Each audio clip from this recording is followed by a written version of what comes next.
মানুষের নিয়ম হলো সারাদিন মানুষ কাজ করে আর রাতের বেলা তারা নিদ্রা যাবে। এটাই হলো স্বাভাবিক নিয়ম। কেউ যদি আর ব্যতিক্রম করে তাহলে এটা নিতান্তই তার ব্যক্তিগত ব্যাপার।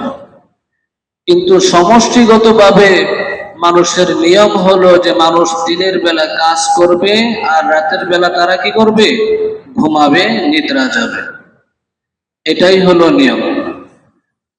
এজন্য আল্লাহ সুবহানাহু ওয়া তাআলা দিনের কর্ম সম্পর্কে বলেন, وَجَعَلْنَا آيَةَ النَّهَارِ مُبْصِرَةً لِتَبْتَغُوا فَضْلًا مِّن رَّبِّكُمْ।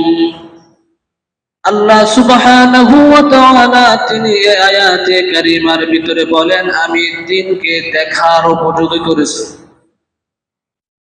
দিনকে আমি দেখার উপযোগী করেছি। কেন দিনে আমি দেখার উপযোগী করেছি? যেন তোমরা তোমাদের রবের পক্ষ থেকে রিজিক তালাশ করতে পারো। এই জন্য আমি দিনকে দেখার উপযোগী করেছি। দিন হলেই দেখা যায় সব কিছু পরিষ্কার, সূর্য উঠুক আর না উঠুক, দিন উঠলে কি সব পরিষ্কার, সব কিছু দেখা যায়। তো আল্লাহ তাআলা দিন দিয়েছেন, দিনকে আলোকিত করেছেন, দেখার উপযোগী করেছেন। কেন? লিতাবতাগু ফাদলাম মির রাব্বিকুম, যেন তোমরা তোমাদের রবের পক্ষ থেকে রিজিক তালাশ করতে পারো। এই জন্য আমি তোমাদেরকে দিন দেখার উপযোগী করেছি। আর আল্লাহ তাআলা রাতের কর্ম সম্পর্কে বলেন, ওয়া জাআলাল লাইলা সাকানা, আর তিনি রাত্রিকে করেছেন আরামদায়ক। রাত্রিকে তিনি করেছেন কি? আরামদায়ক। অর্থাৎ মানুষ নিদ্রা যাবে, ঘুমাবে, আরাম করবে, বিশ্রাম করবে। এই জন্য আল্লাহ তাআলা রাত্রকে কি করেছেন? আরামদায়ক করেছেন। তো ঘুম একটা এমন একটা জিনিস, কারো যদি ঘুম না হয় তাহলে তার কোনো কিছুই ভালো লাগে না।